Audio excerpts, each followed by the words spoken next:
days in the future. And each of the people here has so much to share in terms of where we're adding value to this approach in indigenous and rural communities, where the trust has been built and where the depth of expertise.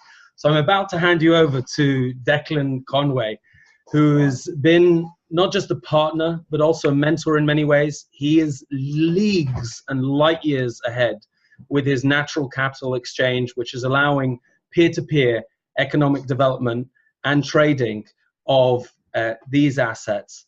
I'm going to bring up your slide just this second. So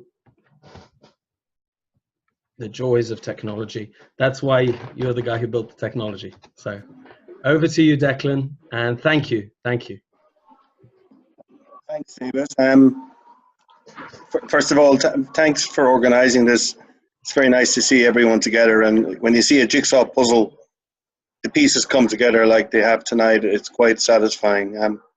My own journey in technology started over about 25 years ago when I got involved in the sector, the telecom industry, where the telecom industry was becoming, just like I suppose you could say sustainability. It was a new unknown model and there were lots of new opportunities being created, but what was missing was a mechanism for the different telecom networks to work together and to share information, particularly information connected with billing and with charging. Effectively, the economic system that the telecom industry use today, we call it the App Store, or all these services that we use. And my own company, which I set up in '96 and sold out in 2002, build the building blocks that are used today by most of the mobile carriers, particularly in the States. AT&T and Verizon, those guys built their business models on this particular platform that was designed in Ireland and brought around the world. But the whole idea of building and charging for electronic transactions and being able to make pretty much every transaction be verifiable and to be real and to be seen and to be trusted is really a key missing or a key important part when we now look at natural capital, such as forests. Pretty much everything that you can see, you can touch, you can trade, and you can protect.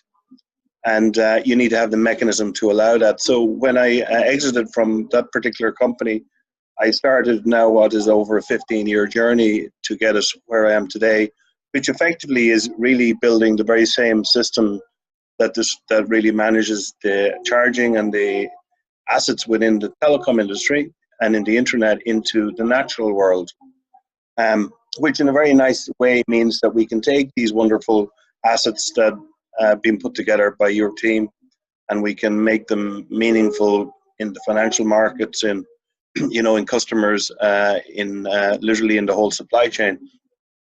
So my own activity when I moved into this area, sustainability, brought me into places like Haiti, where back in 2007, I grew or I put together funding for a plantation of jatropha, which was basically an oil-producing tree. I discovered that was an incredible value to that community, and it still is today. But the big problem was it was very hard to scale because there was no financing, or very difficult to raise, particularly external financing for Haiti, because no one trusted the economy, trusted the government, trusted the currency, even trusted the communities. So that brought me onto this particular journey to build a platform. And through a number of years with different organizations like the Clinton Global Initiative and many partners similar to yourselves, really discovered all the possible risks and challenges that need to be built into a system. And today we have what I believe is probably the most advanced economic system I suppose you could say in a box or in a mobile environment, a platform that can really allow us protect communities by maintaining value within those communities. So there's different layers to that. Some of it include very simple like payment services, so you can move money across borders in a regulated and safe environment. Others are using smart contracts and using different approaches to distributed databases, to international calling, to 50, 60 individual services that really build out a type of platform that you can build an economy on. And that journey has been a long journey. We have tested and built different scenarios across 80 different programs, literally from healthcare to food production to carbon trading to digital currencies, etc., etc. So we've built lots of different scenarios, and I came across David actually when we're working together in Uganda and South Africa, where we've spent a fair bit of time. I guess when we reconnected earlier this year, for the very same reasons as everyone's around this table, I discovered, like a lot of you guys, that this was a fantastic asset, a very good project, a great location, and a great team for us to really prove that our technology can bring value. So myself and our team, which include some people here in the call, Barry Delaney, who's based out of Monaco, and Wendell, who's based out of Ireland, who've been key investors in this project. We basically put together this platform that we're now rolling out across the world. It's defined using the different sustainability development goals. So we've built the model around each of those unique SDGs that have unique purposes.